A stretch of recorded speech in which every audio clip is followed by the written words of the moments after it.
Gente, estou aqui com o Álvaro, né, no canal Automação Comercial na Prática. Álvaro é o CEO da Total Control e acabei participando aqui do webinar que ele fez explicando sobre a nova regra tributária. Seja bem-vindo ao nosso canal, né? É um prazer ter você aqui com a gente. E eu queria falar um pouquinho, Álvaro, nós que somos antigos aí da automação comercial, você ainda é muito mais antigo do que eu na área, né? Eu venho desde a época do ECF, que era o emissor de cupom fiscal. Depois imprimia uma via para o cliente, a outra via ficava na segunda bobina, né? Dentro da impressora, ela tinha que ficar guardada por 5 anos. Aí tivemos a evolução da MFD, memória fita detalhe, então surgiram as impressoras térmicas e as mesmas gravavam na memória dela o que seria a fita detalhe, né? Sim. E também tinha que ficar armazenado. E geravam também os arquivos que eram enviados para o contador. Para o contador, exatamente. Então, dentro desse período, né, a gente se deparou com uma grande mudança, um grande boom, principalmente no estado do Rio de Janeiro, acabou pegando fortemente São Paulo, né, e eu pude participar também, e foi o PAF-SCF. Foi uma mudança radical, né, no comportamento de regência fiscal para o uso do SCF, né, e tudo mais. Porém, muitos desacreditavam que isso realmente não fosse acontecer. Por que eu estou lembrando desse passado? Com base no webinar que eu participei aqui contigo, que eu vou até colocar no canal, né? Te agradeço por disponibilizar para a gente. Mas será que nós vamos ter essa postergação da nova regra tributária, como foi com o PAF-SCF, que ia entrar no ano, acabou não sendo, depois foi para o outro ano? Qual é a sua análise com relação a essa mudança, que ao meu ver é uma mudança grotesca, né? Porque cada estado, cada região tem a sua regra tributária e agora nós vamos ter uma unificação, né? Isso vai mexer com o Brasil como um todo.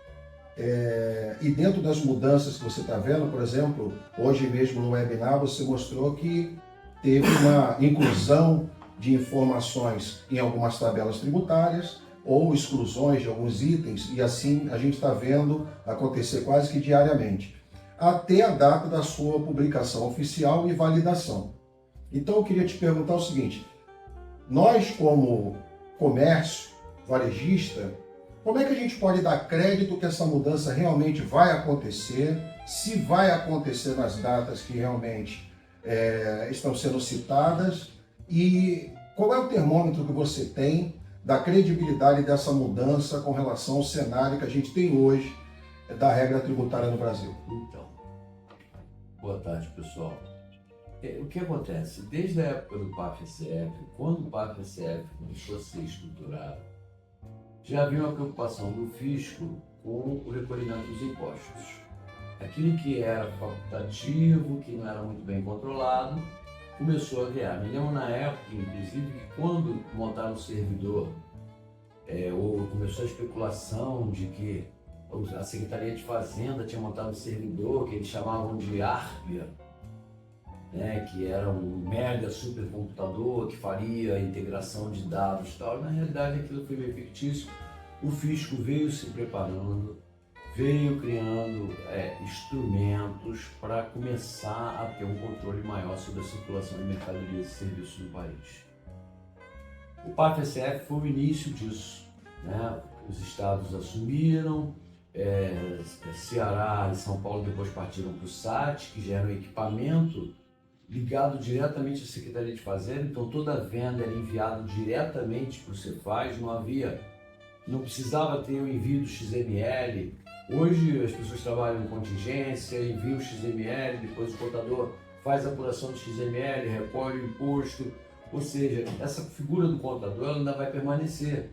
Só que hoje, aquilo tudo que era um comprovante de venda para se tornar depois um meio de pagamento de tributos, deixou de ser. Hoje a nota fiscal é a confissão de dívida. Uhum. Ali já vai estar destacado que você deve X, que você vai ter que pagar o que está na nota. Se a nota foi emitida erradamente, você já está declarando ali o que você está pagando. Só que assim, você me perguntou se há possibilidade, se vai acontecer ou não vai acontecer. Não, já aconteceu. O que ainda está muito na fase assim confusa é que eles ainda estão finalizando a lei, novos decretos estão sendo criados, eles estão verificando, olha, isso daqui a gente vai ter que mudar, nossa tributação ficou errada, tira, acrescenta essa outra, né, o imposto seletivo. O imposto seletivo já foi criado. Vocês só estão definindo agora o que vai estar incorporado no imposto seletivo. A gente já sabe, cigarro, são produtos nocivos ao ser humano e à natureza. Então, produtos açucarados, refrigerantes, bala, cigarro, combustível, gás de cozinha, isso tudo vai ser extremamente onerado. O imposto pode chegar a 250%, como é o caso do cigarro, 38% no caso de bebida, 36% para bebidas açucaradas. Isso vai acontecer. Só que o que acontece? Para as empresas de lucro real muito presumido, a partir de janeiro é uma obrigatoriedade. Já tem que destacar na nota, o fisco vai estar cobrando um imposto muito pequeno, 0,6 para o IBS, que é o imposto estadual municipal, e 0,9 para a federação.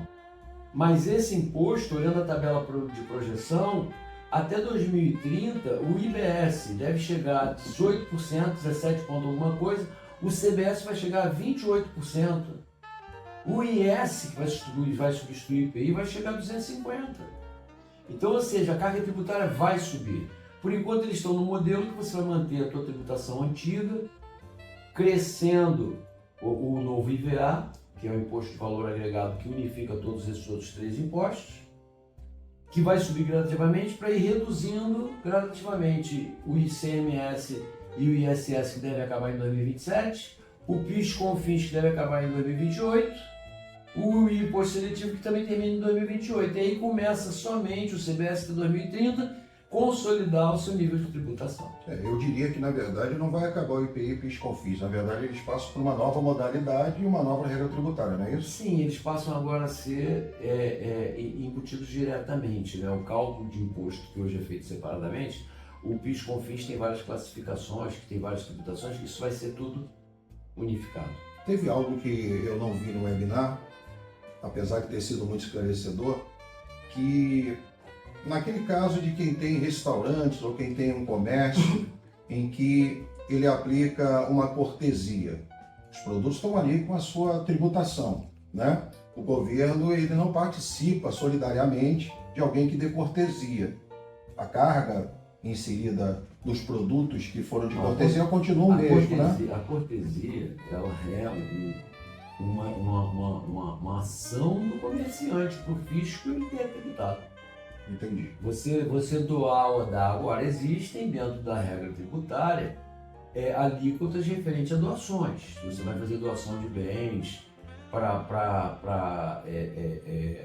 aluguel de imóvel, tanto é que eles estão dizendo que quem aluga imóvel também vai ser tributado. Está correndo isso no Congresso. Mas se eu tenho 2 empresas e eu tenho um galpão, esse meu galpão eu considero como uma matriz e quero transferir mercadorias para as minhas lojas. Como filial dentro da mesma regência de CNPJ, emitindo uma nota fiscal de simples remessa para a circulação de mercadorias. O CFOP, ele vai permanecer durante um tempo, né, que é o Código de Operação. Ele vai ser extinto, porque se a tributação é pela operação, você não tem. Aí você vai ter que ver em que classificação tributária dentro daquele CST vai estar essa parte de transferência. Aí ela tem níveis de redução e isenção, tem redução de até 100%. O que você está dizendo então que agora toda regra tributária ela não basta ser regida pela classificação fiscal do meu CNPJ. Você tem o CST e dentro daquele CST você tem várias classificações daquele CST. Essas classificações, na realidade, são as operações que aquele CST permite. Então, se você serviço de saúde, funerário, já está em outro CST com outras classificações. Entendi. Então, dependendo do tipo de serviço, do tipo da operação, junto com a classificação, é o que vai determinar o grau de impostação, se ela tem redução, se ela tem deferimento, se ela é monofásico, se não tem. Isso daí vai estar definido. E quando O meu nosso papel como desenvolvedor é permitir que o sistema possa fazer todos esses cálculos de acordo com a parametrização de cada um. E na questão da nota fiscal que o meu fornecedor manda para mim, e eu tenho que devolver algumas mercadorias que não vieram a contento ou vieram errado. Então, as notas de devolução, aí o fisco agora criou, além das notas que ele tinha, nota fiscal, normal, complementar, nota complementar, nota de ajuste, você tinha o tipo de nota, você agora tem a nota de crédito e débito. Então, quando você faz uma devolução, você está gerando uma nota de crédito. E quando você o teu cliente faz uma devolução, você está gerando uma nota de débito. Então, isso daí vai ter que ser muito bem equacionado. Eu digo para todo mundo, as empresas vão precisar ter um acompanhamento contábil muito mais preciso. Entendi. Porque normalmente o dono do estabelecimento, ele não tem esse conhecimento tão apurado. Ele vai ter que expor aquele produto dele a uma ferramenta para saber o que é pertinente a essa ferramenta, no caso da substituição tributária. Esse produto é substituição tributária? Qual era o MVA dele? Qual era para você poder aplicar, saber quanto é que você tinha, você já tinha pago e o quanto você teria que pagar depois na venda? Entendi. Nesse caso, some a substituição tributária nesse padrão que a gente sabe que existia. Então ela entra agora também dentro da nova reforma. Eu acho que, como uma última pergunta, para não tomar mais o seu tempo, que você já está cansado de tanto falar hoje, atualmente algumas empresas procuram um refúgio fiscal em alguns estados que têm uma carga tributária menor, né? Com essa mudança da regra fiscal, isso acaba, né? Não é que não acabe. Nesse primeiro momento, a federação, o governo, estipulou que todos os estados vão trabalhar dentro da mesma tributação. O IBS, ele é estadual ou municipal, ele vai ser o mesmo para todos. No ano que vem ele vai estar em torno de 0,05. À medida que vai chegando 2030, os estados vão começar a ter a sua própria classificação. Então eu posso te afirmar nem sim nem não. Lá na frente é que a gente vai saber quais os estados que vão ter que pagar mais tributo ou vão querer recolher menos para poder dar mais oportunidade, entendeu? Isso vai depender do estado. Como hoje aqui, o Rio de Janeiro recolhe 22%, mais o FCP são 22% alíquota estadual. É a mais cara do Brasil. Entendi. Como o Espírito Santo é a mais baixa do Brasil, 7%. Ou seja, estamos no início de uma nova era tributária no Brasil. Nós estamos no início de um cataclisma. Um cataclisma, né? Tributário. Porque todo o paradigma do que a gente conhecia mudou e, obviamente, a carga tributária vai aumentar ainda mais. O Brasil hoje é o país que mais cobra imposto no mundo e com essa substituição tributária, ontem mesmo, vendo o jornal, uma simples ação que eles vão fazer, eles já calculam ter um faturamento no ano que vem de 18 bilhões. Só implementando pequenas correções. Então você imagina, se a carga tributária vai chegar a 28 no IBS, 17 no ICMS, fora que o Simples Nacional também vai ser impactado. Sim. E o Simples Nacional ele vai ter que saber se ele vai querer trabalhar por dentro ou por fora, fazendo recolhimento de crédito e débito ou simplesmente no DAS. Mas com certeza a área de serviço vai ser a área mais afetada tributalmente. Então eu acho que, assim, pelo que eu tenho visto no mercado varejista, Álvaro, visitando várias empresas, conversando com vários empresários, eles nunca se importaram muito para o conceito cadastro de produtos / regra tributária. Colocava lá isento para tudo e seja lá o que Deus quiser, porque eu estou no Simples. Esses vão ter um trabalho redobrado, porque vão ter que rever todo o seu cadastro. Independente dele estar no Simples ou não, ele vai ter que classificar os produtos deles de acordo com o fisco. Sim. Fora que o que hoje está todo mundo falando, que é o split payment.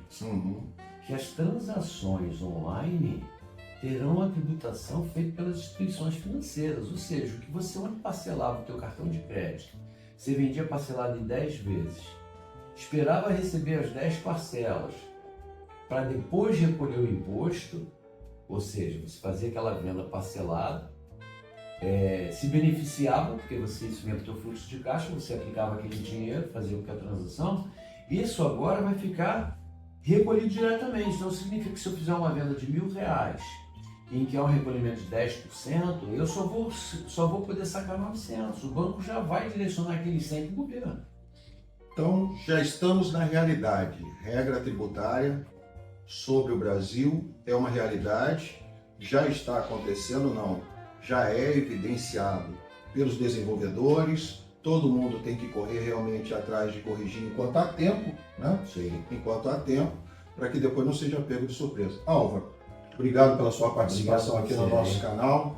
E a vocês que nos seguem, continue ligadinho, porque sempre traremos coisas novas para vocês e o mais importante, automação comercial na prática. Obrigado.